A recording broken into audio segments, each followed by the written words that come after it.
E o último encontro do projeto CLT 70 Minutos de 2014 dedicou-se a refletir sobre a relação de trabalho do médico. O projeto CLT 70, realizado pelo Tribunal Regional do Trabalho do Rio Grande do Norte, discutiu nesta última edição, no ano de 2014, o trabalho médico. O desembargador Bento Herculano e o advogado Rafael de Souza Araújo analisaram sobre vários aspectos a relação de trabalho do profissional da saúde e até a responsabilidade do trabalhador em caso de erro médico.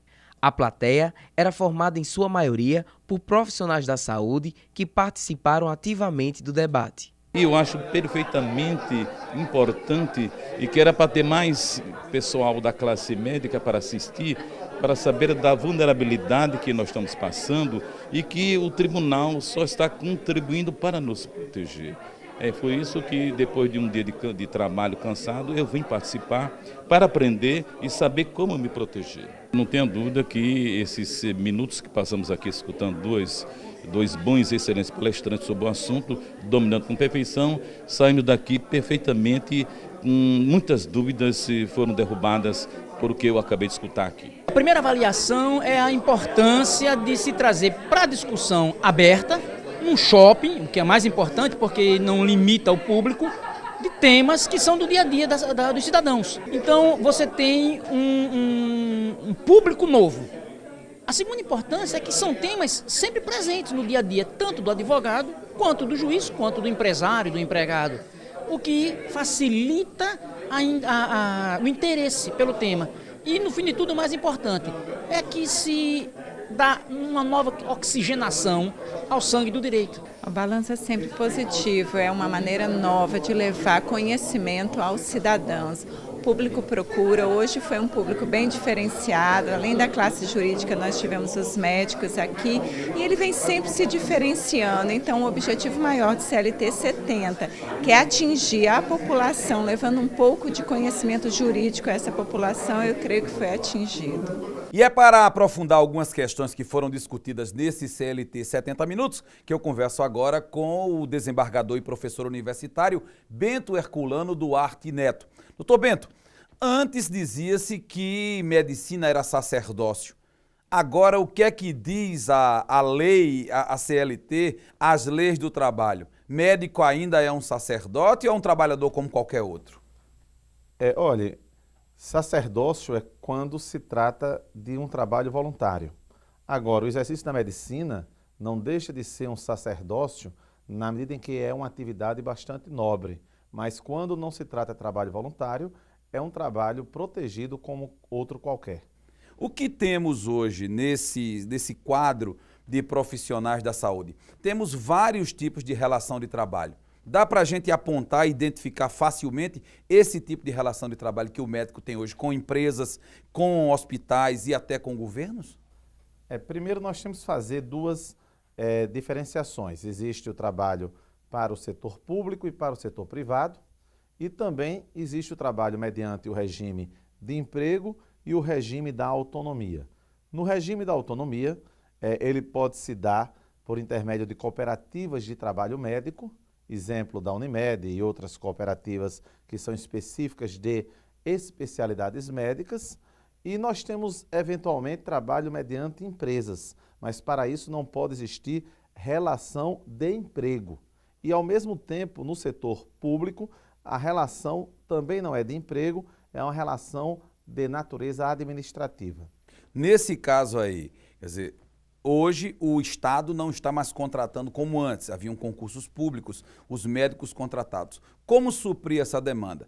Por cooperativas de profissionais, a gente vê muito casos de cooperativas de especialistas, de anestesistas, de oftalmologistas. Nesse caso aí, essa relação, esse tipo de cooperativa, ela é uma cooperativa legal ou sempre a gente ouve falar das falsas cooperativas? O que é que diferencia a cooperativa legal da falsa cooperativa no caso do trabalho médico?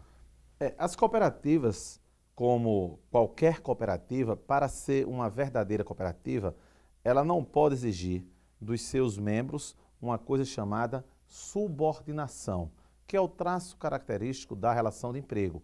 E cooperativismo implica em autonomia, Tanto que na CLT incluiu-se um parágrafo ao artigo 441, dizendo que não há geração de relação de emprego entre as cooperativas e os cooperados, e nem entre os cooperados e os tomadores de seus serviços, mas nunca aconteceu esse tipo de relação de emprego, porque cooperativa verdadeira é baseada numa coisa chamada autonomia.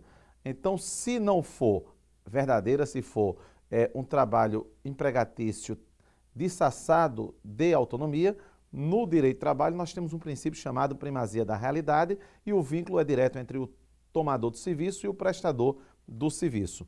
O outro problema do cooperativismo, e aí é no setor público especificamente, é que tem que se ter cuidado para que não se quebre o princípio do concurso público. Por quê? Porque o concurso público constitucionalmente é previsto como majoritário meio de investidura no serviço público. Doutor Bento, o que é a subordinação na prática para quem está em casa que não sabe, não conhece essa matéria do direito do trabalho? Para ficar claro, na prática, o que é essa subordinação? A subordinação é quando o trabalhador ele está sujeito a receber ordens do tomador de serviço e ordens mais específicas, como a exigência de um horário pré-determinado, o uso de um ou de outro equipamento, enfim, é um estado de sujeição. Mas nesse caso, os médicos especialistas que prestam serviço a hospitais ou a instituições por meio de cooperativas, eles não têm que cumprir uma jornada de trabalho, um horário de plantão que ele entra, que ele sai e ele não tem que usar, por exemplo, os equipamentos do hospital? Mas o que acontece é que na verdadeira cooperativa, primeiro, além de não haver subordinação do ponto de vista do tomador de serviço, não há inclusive pessoalidade. Então quem estabelece, por exemplo, qual é o médico que vai dar aquele plantão é a cooperativa e não o hospital, diferentemente da relação de emprego. Como também o ajuste quanto a diversos aspectos, não digo nem que técnicos, mas diversos aspectos técnicos e não técnicos, esses ajustes são estabelecidos pela própria cooperativa. E muitas vezes é muito fácil de se verificar um falso cooperativismo, mas às vezes existe uma grande dificuldade porque é uma zona intermediária entre trabalho autônomo e trabalho mediante emprego. Nesse caso da cooperativa dos profissionais médicos, só os cooperados podem prestar serviço. Eles não podem delegar esse trabalho, essa prestação de serviço para alguém que não é da cooperativa. Exatamente, até porque o contrato ele é feito entre o hospital público, né, ou entre o ente público e a própria cooperativa. Agora, isso tudo envolve uma questão muito maior, porque, como eu falei, existe a regra do concurso público, há uma acusação, inclusive, em relação às cooperativas de cartel. Não estou aqui me posicionando dizendo que exista ou não exista o cartel, mas o fato concreto é que, no caso das cooperativas médicas, elas trouxeram uma maior dignidade para o médico, mas tem que se estudar e se ter muito cuidado para que não haja uma violação à ordem jurídica. E a pejotização da relação de trabalho do médico? Ela existe? Como é que ela funciona? É sobre isso que nós vamos conversar daqui a pouco. Não saia daí.